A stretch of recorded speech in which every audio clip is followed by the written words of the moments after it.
Are you tired of watching shows that only give you general social media theory and expect you to figure out how to apply it to your own industry? Join us for this week's episode of Social Chatter, the industry's longest-running social media marketing news talk show. Not only will you learn the latest breaking news, but you'll also gain practical advice on how to apply it. Now here's your host, Christian Karasevich.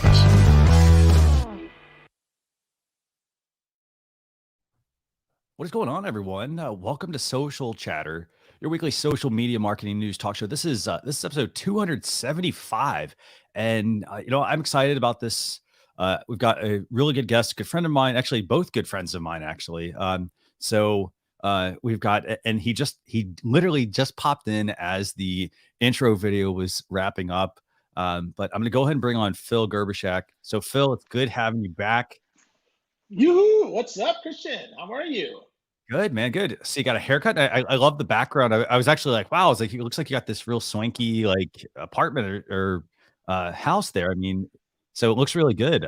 But no, good. For those who don't know Phil is let's see. I guess you know what? Why don't I let Phil tell everybody about Phil? Phil.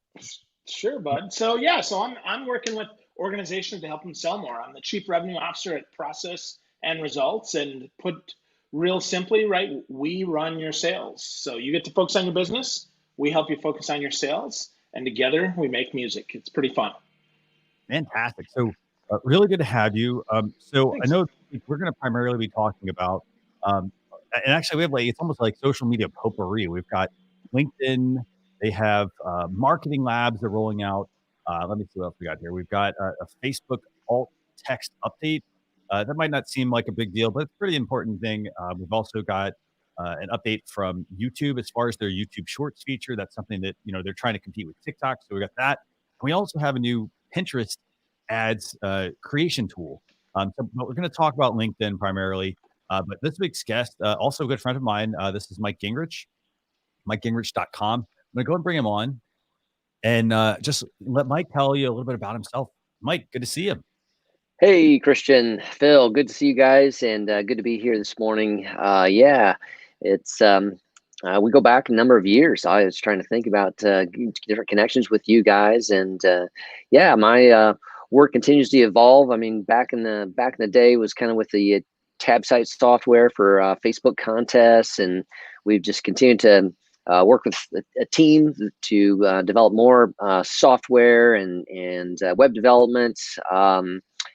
And my blog's taken off, MikeGingerich.com, business tech blog, marketing, and kind of started out with social media and expanded beyond that to be a good business resource. So that's keeping me busy today. A lot of things going on there, and as you said, a kind of a potpourri of things. At the beginning of the year, they're all rolling out little updates and different things like that. So lots of things going on. Yeah, lots. So Phil, where do you want to start, by the way? Well, there's lots of places to start. I think we should probably start with Pinterest, because I think Pinterest is one of the most interesting things here that they're doing, and they're really helping us drill down into buyers. I like that a lot. Their new dynamic creative to automate that ad targeting and the creation of those ads, I think it'd be really big for people, right? I'm not a big Pinterest guy, but I can tell you that the more specific an ad is that targets me, the more likely I am to buy. And I would say that's probably the case for most consumers, right? So as we're thinking about this could really be a big game changer, really for anyone, as you start narrowing down your catalog to those that people really want. And a couple years ago, I joked about, if I search for size 11.5 orange Under Armour men's sneakers, and I come to a page that doesn't reflect that, I'm going away. And now it looks like Pinterest is finally listening. I don't know. Christian, what do you think? I like this. I mean, I think that for starters, it's going to do a couple of things. I think it's going to take, I think it's going to make it easier for people to create ads. So, a lot of times we go into creating ads and we really don't know, like we have to spend so much time creating the ads that, it's important to know who you're trying to reach, but we get so caught up in the creation process that when we do finally run them, oh, well, like we might have missed something. We might have skipped a process or some part. And I like the fact that this will actually automate that process for us and then help deliver the right information to the user. So I really like this process. I mean, Mike, what do you think? Is this a good feature for a business? What's your Seems like it. I mean, that's always the goal, right? Is that you want, if you're gonna spend money in advertising, you want to try to reach that ideal target, and it seems like they've got some intelligence going on there that is honing in on that process, so the idea is that that's a win-win for the advertisers are reaching, getting in front of who they exactly want to be, and for users, there's some intelligence going on that helps them get so instead of a Google search where, again, ranking, search engine optimization, I mean, this was going based on that user's particular interaction with the app and delivering them customized results, and then so that seems like a next step forward in the whole ad process, which you'd think others may want to piggyback on and learn from. Yeah, especially as folks as they get to uploading their entire catalog, right? I think this is going to be key, is that it'll force you to really be deliberate about the platforms you pick and no longer spray and pray. You'll want to say, well, if Pinterest is my platform that I want to do it, I need to upload my entire catalog, tag my entire catalog, use the alt text. We'll talk about that in Facebook in just a bit, and really write good descriptions to really help hone that in. So eventually it'll come down to, instead of a search that returns 1 million results, it turns out into a search that maybe returns 10 results. And I think that is a win, because when you advertise, you want a return on your investment. You don't want people just taking your pins and then repinning them. You want them to actually buy. You want them to take an action. I think that's really important. Yeah. The other thing also, with this whole process is a lot of people, like you just mentioned it, Phil, that the whole, like, what is it? Like spray and pray, for example, like with spray and pray. That. It's like you put it out there and like everybody takes this shotgun approach. They for example, they're like, oh, hey, I want to run ads, and they can't make a decision. They're indecisive about that. So what do? They run essentially a really crappy ad, or it's too wordy, it's missing the mark. And so that's one thing I really like about this as well. I mean, when you look at the article itself, I mean, they do talk about just how the fact that people are if they're looking for like a certain, to your point, Phil, like you're looking for a certain type of shirt or a certain brand or things like that, it's immediately going to something else. Like it's immediately going to exactly what you want versus, oh, hey, yeah, here's an orange shirt, but oh, you know what? That's not the one you want. So this is a way to get you directly, to kind of filter out all the other stuff to get you to exactly what you want. So I think this is super important. And as far as pins go, there's quite a couple of tools out there. One of the ones that we had actually talked about, let me actually get the name of this one. It's called, we talked about one of their products last week, and it's called Tasty Pins. And Tasty Pins is basically a Pinterest optimization tool. So that's something that you might want to go check. You might want to check out if you want to optimize your Pinterest content. So it's called Tasty Pins. Basically, it lets you optimize your images for both SEO and for Pinterest search. So definitely. Well.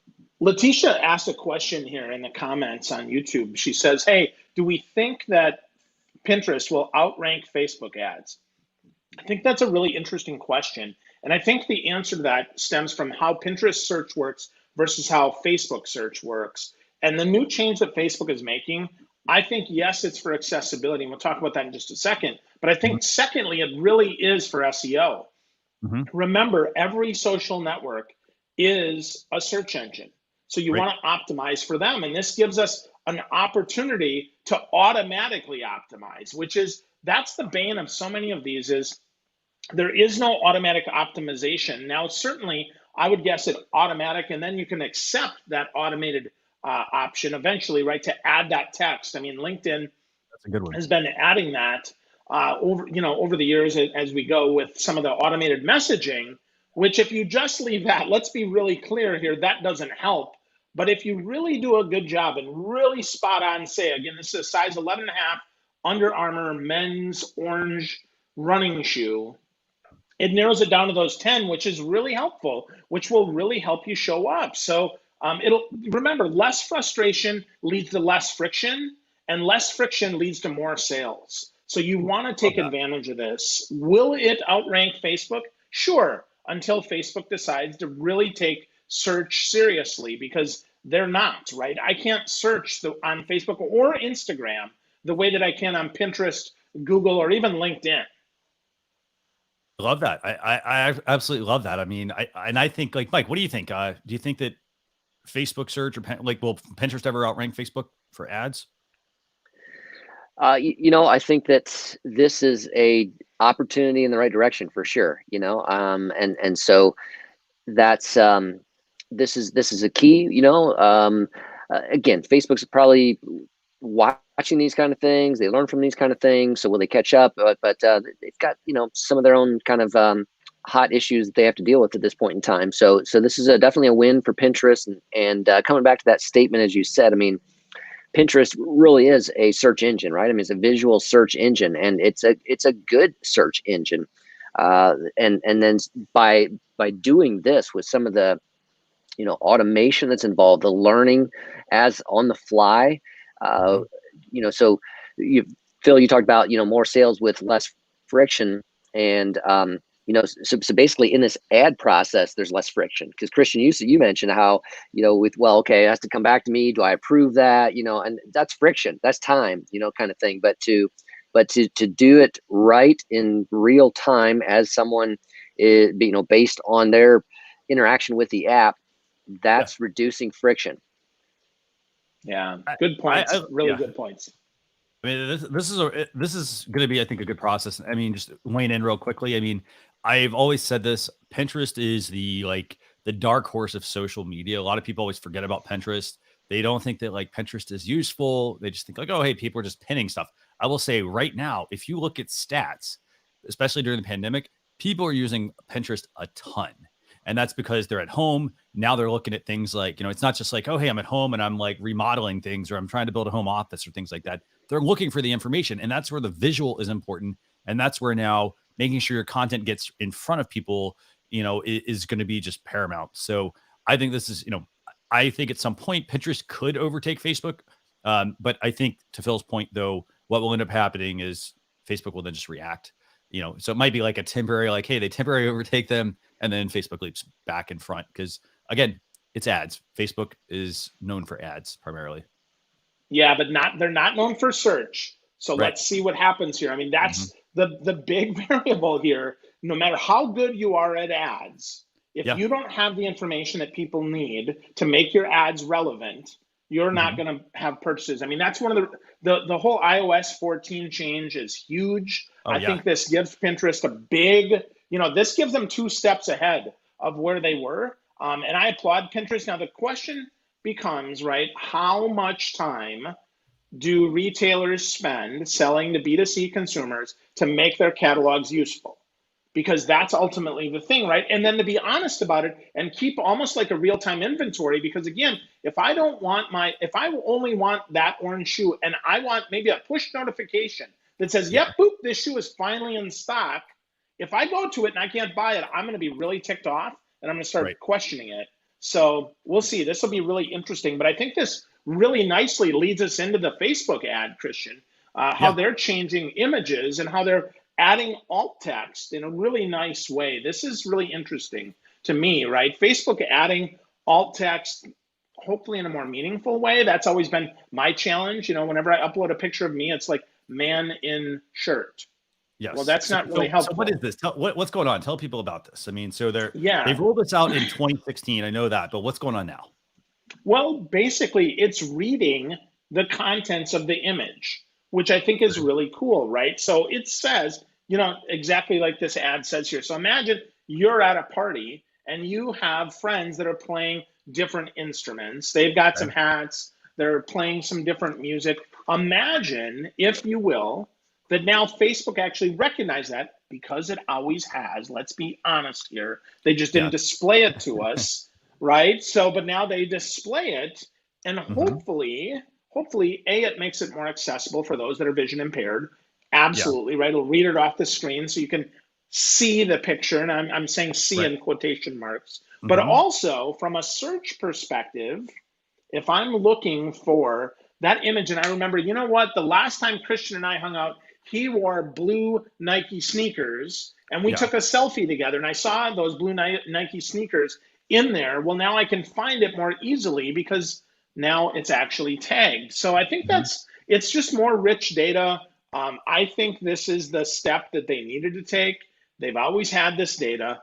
Maybe it wasn't as trustworthy as they wanted it to be, or maybe they just like keeping it to ourselves, which made it look like, wow, magically they have this ad that popped up. But I think this is really, really a great step for Facebook. Mike, what do you think?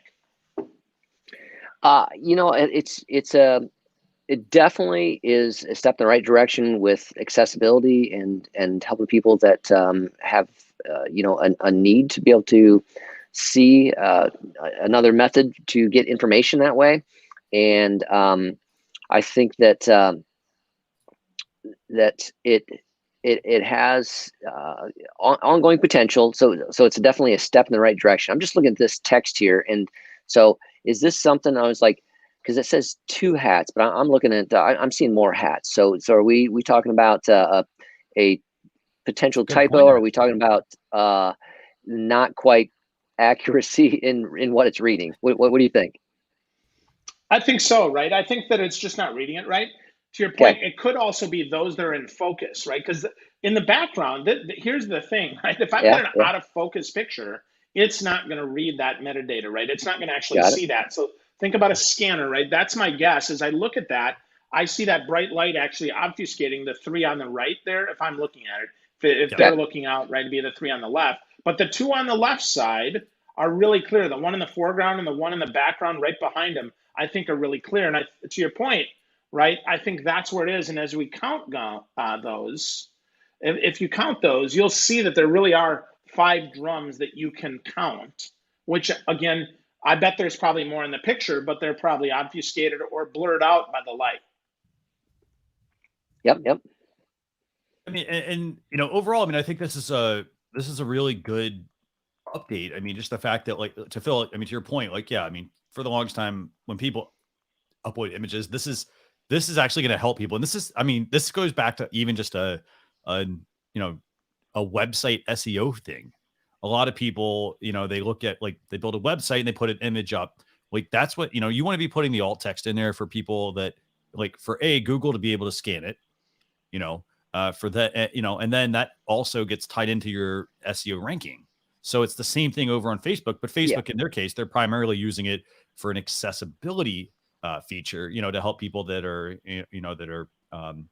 that can't necessarily, like, see the screen, things like that. So I think this is a good update. Again, I mean, I'm glad they're always building this out, trying to make it more accessible. Again, the other thing also, though, and I want to just kind of go to your point from earlier, Phil, and it's the fact that this is reducing friction. Again, it's a whole nother thing. It's reducing friction for people who are, for example, if I'm the person taking the photo, I'm putting it up there. Now, again, I mean, you kind of have to make a judgment call. You make a judgment call before you post the photo.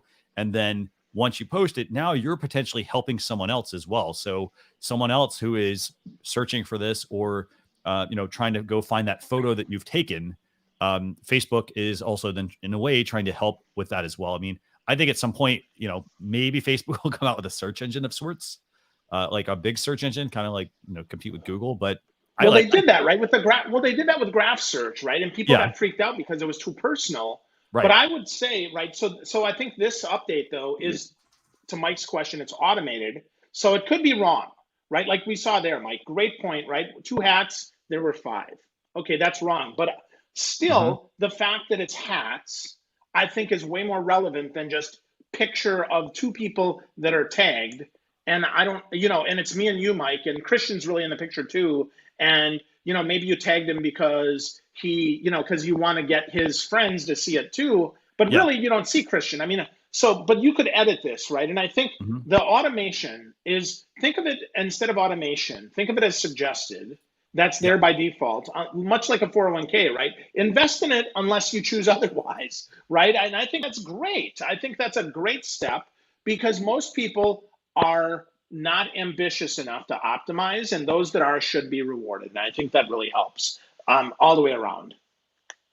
Well, I love this. I think this is go ahead, Mike.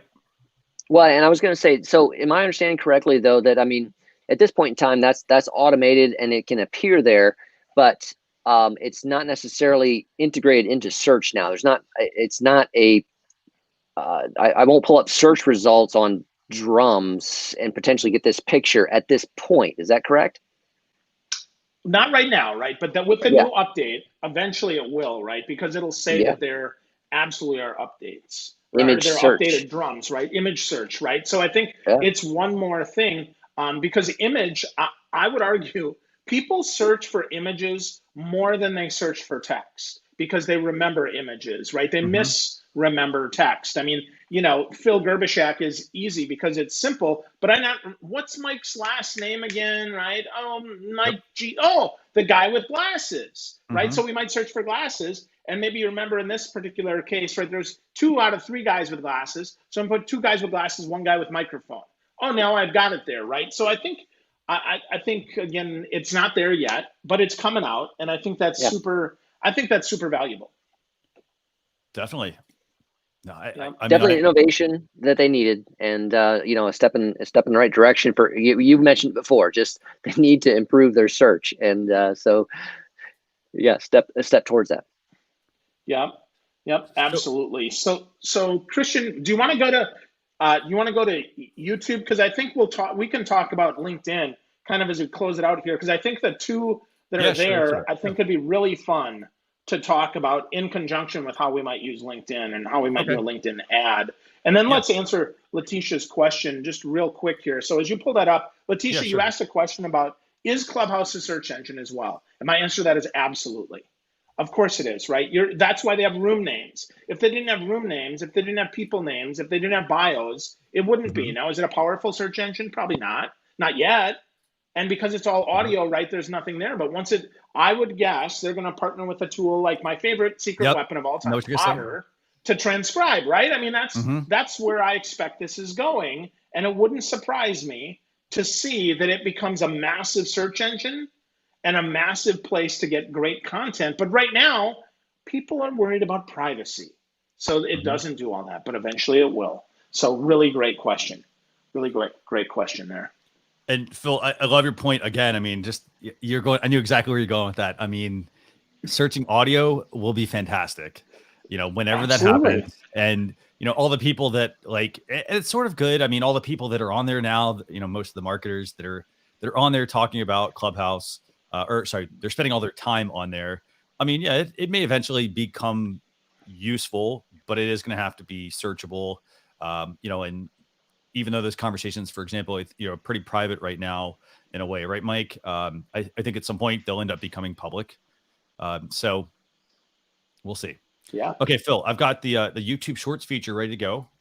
So cool. Let's talk. So is it YouTube TikTok or TikTok YouTube? I think this is really interesting as you have this. Really, really fascinating that you can upload these shorts. How useful are these? I don't know, right? They're introductions. My guess is that eventually you'll be able to use shorts for ads, and they're probably pretending like they're doing this to connect with TikTok. But you remember, Google is an ads engine, much like Facebook. So this gives folks an opportunity maybe to tee it up, or maybe to flip this up and turn this into a pre-roll ad that changes the landscape, pun not intended, of the video, right? Because most videos are landscape. Yeah. Now they'll change them to vertical. And I think it's a pattern interrupt more than anything. And it makes it feel like they're competing with TikTok. But I don't really think that's what they're trying to do. I really think they're just trying to pattern interrupt and get people used to coming back so that they can hit them with different ads to pattern interrupt. Mike, what do you think? I agree with you on that. I think there's that's their long-term game. I mean, another mechanism, and a mechanism that people have learned to and grown accustomed to with the other platforms.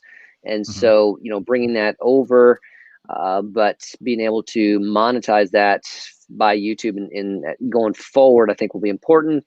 I think at this point in time, we'll have to see how it goes, but it definitely, it's a kind of a short pre-roll opportunity. But I think your point's right, though. It's kind of introducing people to getting used to the other video format on YouTube.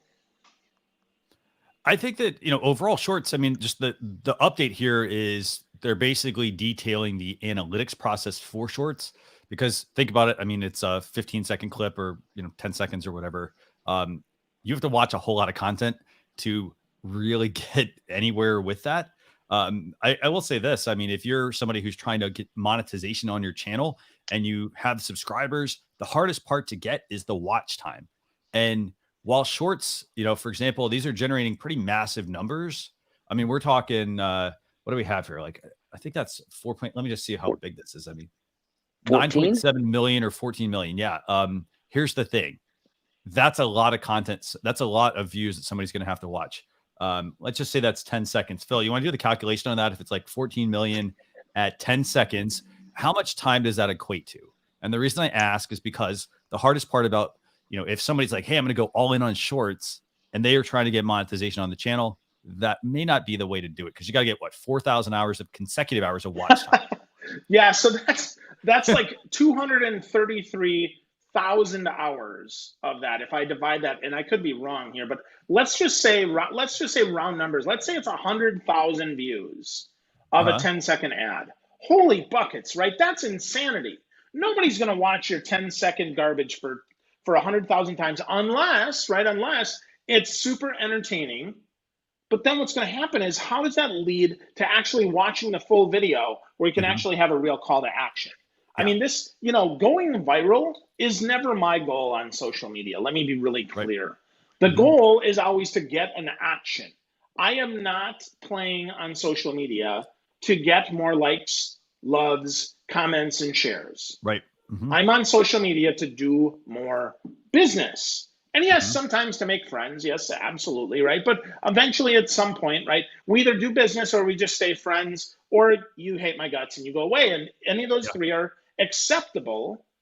But what I wonder is, right, in 10 seconds, what do I have that I could give people? If I'm a normal business, if I'm not a Pepsi, a Coke, if I'm not a big company that actually is going to get people to do anything related to a real call to action. I don't know.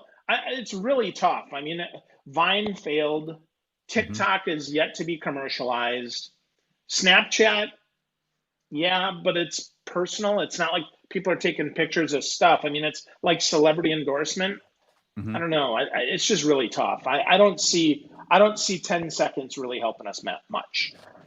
Yeah, I mean, and the key thing here, like with this is, if you want to see if you're running any sort of shorts on your channel, so some people might have it, you can go into your YouTube traffic source and you'll be able to see under the reach panel, you'll be able to see the number of views you get from shorts. Now, a couple of things to keep in mind. This may fluctuate your numbers like big time.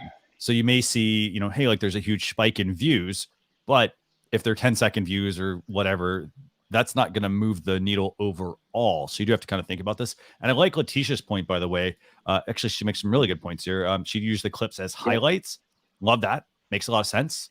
So it can be highlights. I also think, though, Phil, like if they get really good at making a video, they could make a 10-second tutorial. I mean, I'm going to use the cooking process example. Somebody wants to learn how to make a dish. It's like, you can do a 10-second video instructing people what to do, but you do have to be really good with your script writing, and you need to be very focused on just the visual. So it's not like, oh, hey, I'm on the screen explaining the whole process. I'm using the screens essentially to do that. So sure. Yeah. Not a small business play, though. I mean, that's my challenge here. I don't know that that's a small business play. I am not a script writer. Right. I wish I was, right? I can read a script for sure. I can perform, absolutely. But I'm busy working in my business here. I'm working for my clients. I'm not thinking about, okay, well, how do I do this? So that's one more person that I have to add to my team. Is that an intern? Right. Absolutely not. I need someone who can tell stories in 10 seconds when TED Talks are 18 minutes. Right. Holy crap, right? I mean, it's tough. I mean, we're talking more and more and more layered on top for less and less and less information. And frankly, we're going to see a lot of clips that suck, a lot of shorts that suck. I mean, we see that now, and that's unfortunate because then what happens is people stop trusting the platform and they start saying, well, clips don't work, shorts don't work. No, hold on. It's the script writing. It's crappy scripts. Just like live video, right? If all I did was talk to the camera like this, you would be really bored, right? I mean, that doesn't play. We're changing it up here every 2 or 3 minutes, usually every 30, 45 seconds, trying to change it up so you get a different bit of energy. Very different than it is just one person talking to the camera. So it's going to be tough. Good luck. Okay. So we finished all those topics. You want to talk about the last one, Phil? Yeah, absolutely. So let's absolutely talk about LinkedIn. Now, this is a really, really interesting change for me.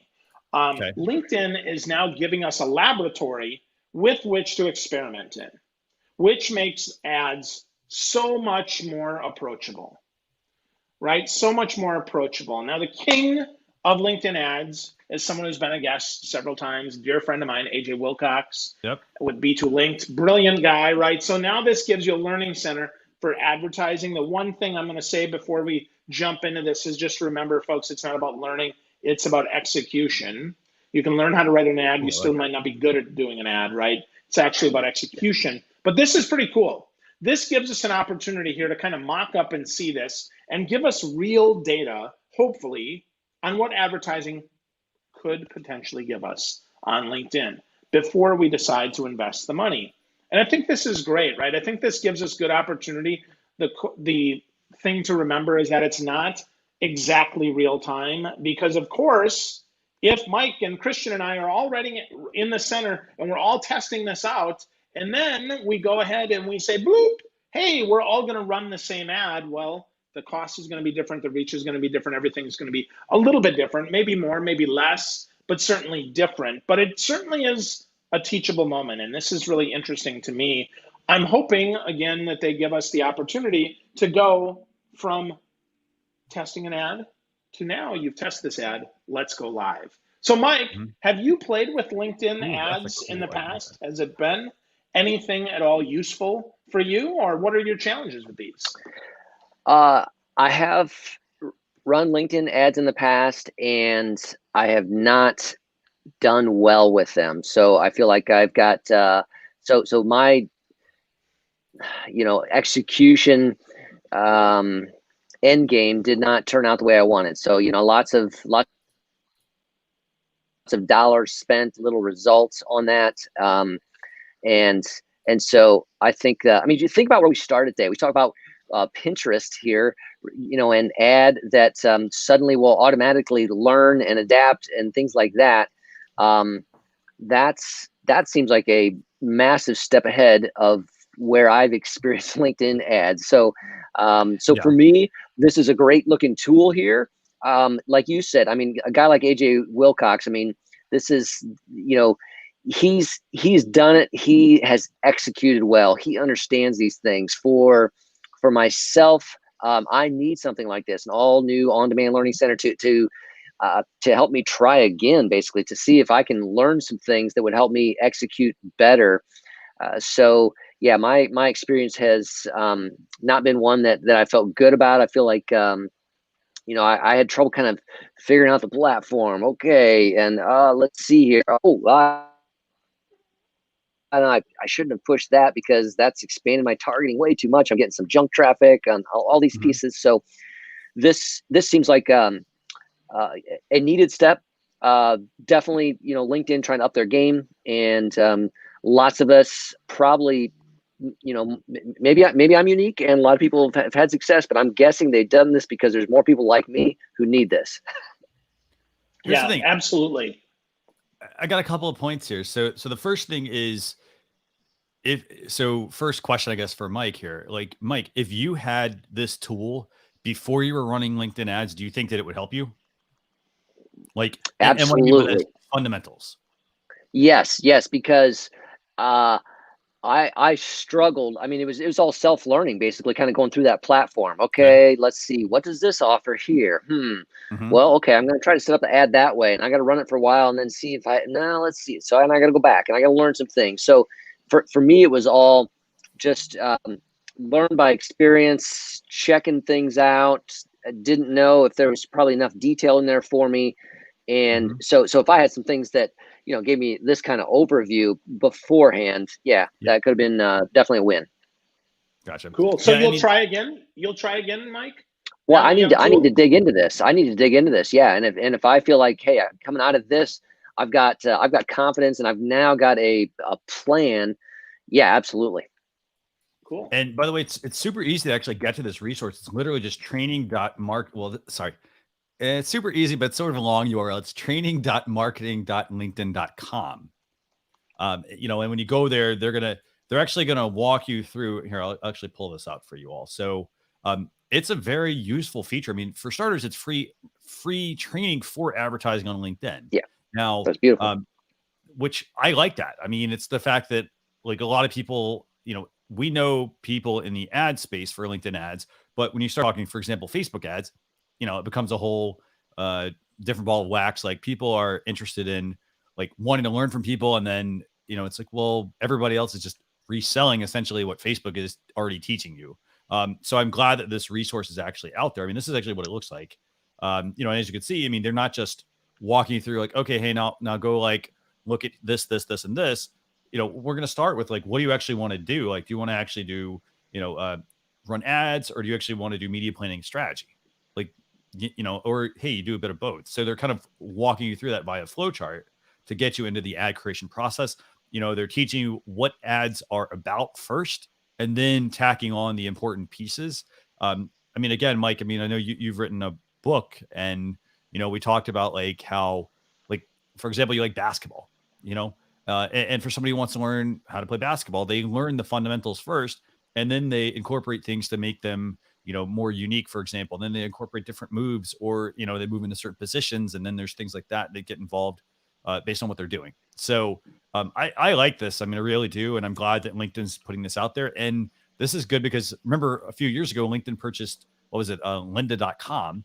And this probably runs on that platform. So you're going to be able to get it. I mean, obviously you get access to learning about LinkedIn ads, but you're going to learn from the company themselves, and hopefully they're going to have some good trainers with that. So I think this is a good feature. Anything else you guys want to add on LinkedIn Marketing Labs, Phil or Mike?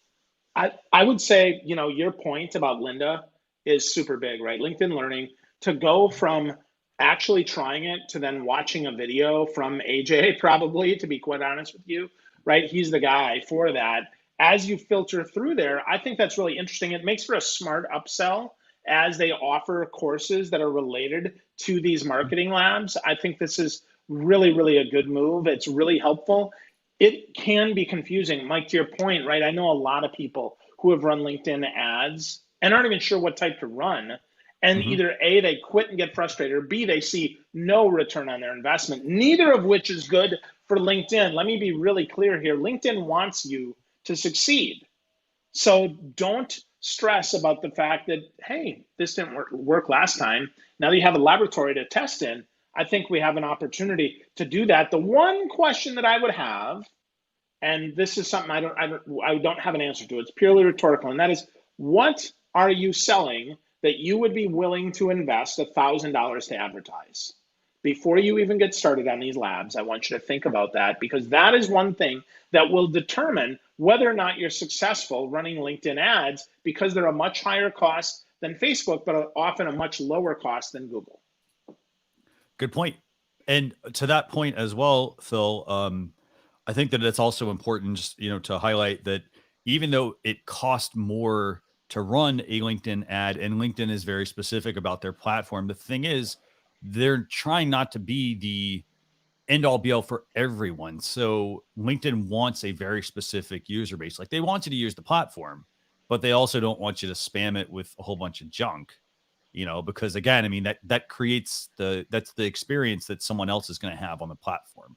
So it may cost more to run ads, but that's also because they want to filter out the people that are not really the ideal, like the target user for LinkedIn, to then just start pushing, their MLM product or whatever it is, very, very, very good updates. I mean, I liked all these updates. I mean, this week. So what I want to do real quick here, we got two other things we want to do. First one, let's talk with Mike. Mike, I know you worked in social media for a few years, and I know you've sort of pivoted, right? And I know, like we talked about today, about LinkedIn Marketing Labs. We talked about the Pinterest ad creative process, but had a couple of questions for you. So like LinkedIn Marketing Lab, like we know that it's a way to improve your LinkedIn ads, right? But for starters, like, are you running LinkedIn? Like, I think you answered this earlier, but are you running LinkedIn ads for your business? I mean, I know you tested them out, but are you running those? Yeah, turn them off presently just because didn't have success. Okay. So obviously no success. So to Phil's point, if the ads didn't work, people got frustrated with them. They then said, well, hey, LinkedIn doesn't work. Why am I doing this? Okay. So then next question, I guess, for you with that, so LinkedIn Marketing Labs, it helps you improve your LinkedIn ads. Do you think you can apply those tactics to other places? I mean, I know I'm going back to one of your books you wrote, about, halftime Mike, right? And how, Yep. at halftime, you can always change up your strategy. Do you think that the tactics you learn for LinkedIn ads through LinkedIn's Marketing Lab, can those be applied to other social media platforms? Should businesses apply those to other platforms? What's your take?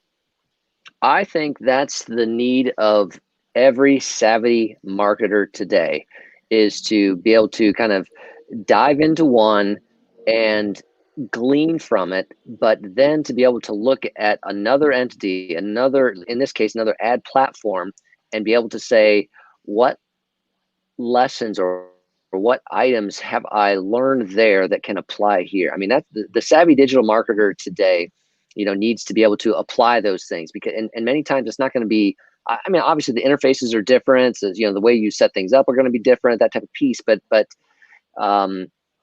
yes, we need to be always learning and always adapting and always kind of reflecting on, okay, so what is going on here in this targeting process, this setup process, that that may apply. How can this help me also do, set up my Facebook, my Twitter, my Pinterest ads, YouTube, in a more effective way. So I, can it in itself, I think it should help me improve with LinkedIn ads. I got to get in there and dive in and do that, take a look at it again. I think Phil's point is very valid. If I want to spend 1,000, I think it has that, it's not going to be for everybody, for every type of product that you want to sell. And then I think as well, I mean,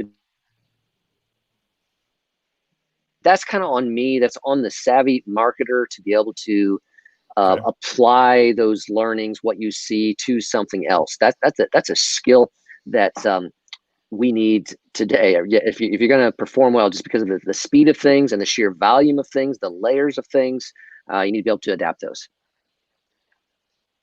Very good points. Anything else you want to add, by the way? Just, I mean, if somebody's new, like, that they should consider looking into, or if there's things that they should, maybe do, if they're going to get into running ads, like maybe some shortcuts or tips you have based on your experience. Yeah. I think that, you have to, I think a key that sometimes people mistake is that they don't look at the whole process. And what I mean by that is they just take a look at the ad, maybe the creative and that type of thing. But let's say that, that there's pieces involved with that, because in some cases you're going to be driving them to a landing page. So you better make sure that landing page is set up well, has the call to action that it needs, the conversion opportunities honed in. Mm-hmm. And then again, maybe you're doing some type of drip process. So this first process is to get them to sign up for something that's free, or that's and then your drip process, you can't take those things for granted. All your steps have to be thought through. And I think many times people that, they say, okay, if I can just get this ad, I'm going to make this sale. But I mean, I love what Phil said earlier. So, it's like you got to take away the friction, and so you need to think about the breadth of your process there, and make sure that every step is as clean and thorough and prepped as possible. Fantastic. I love that. So anything else you want to add, like something you're up to, or, anything you want to add just overall to this, what we've covered?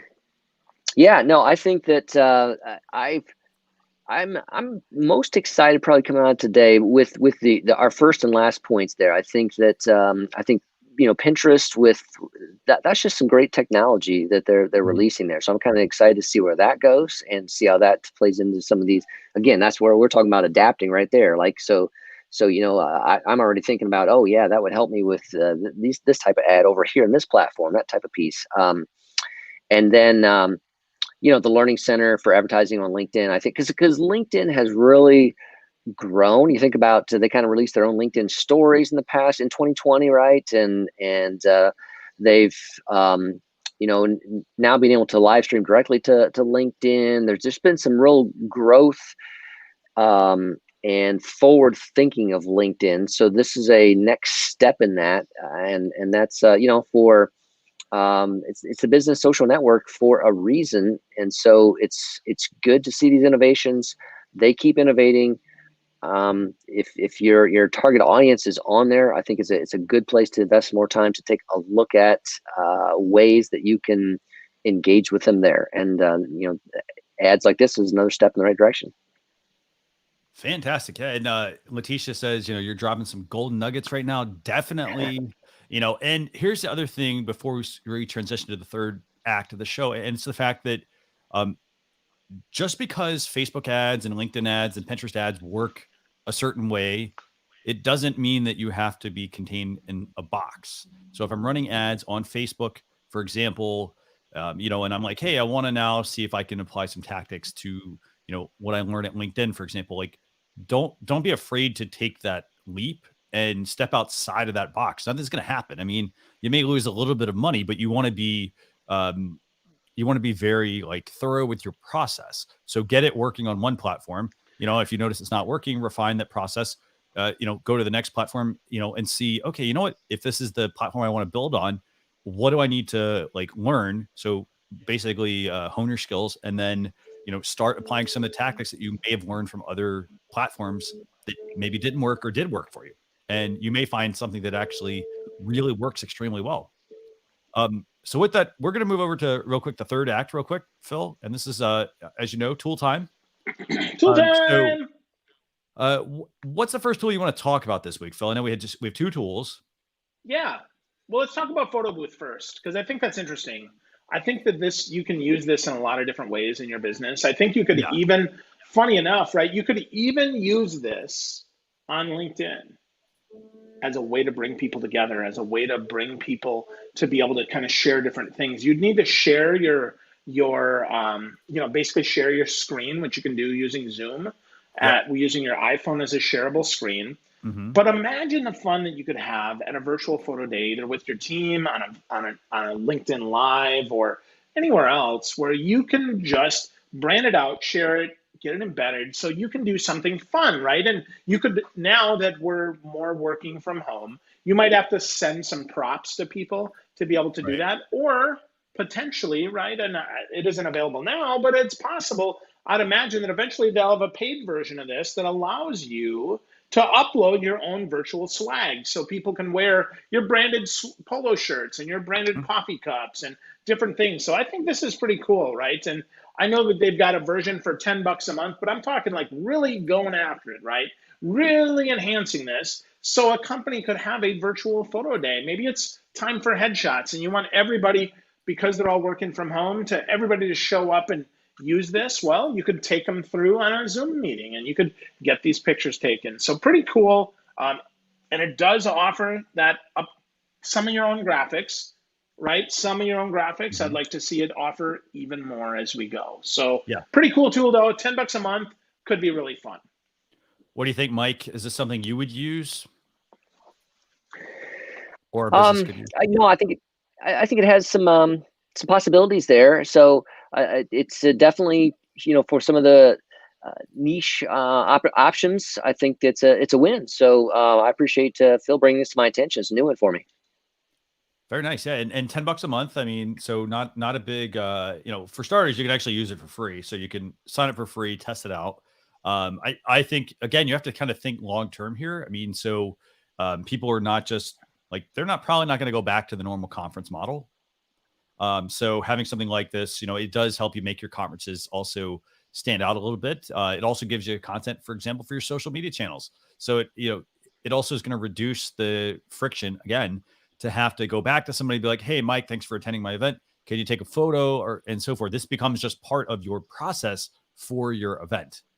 So definitely check that one out. That's the first tool. Now, the second tool, Phil, you want to talk about this one?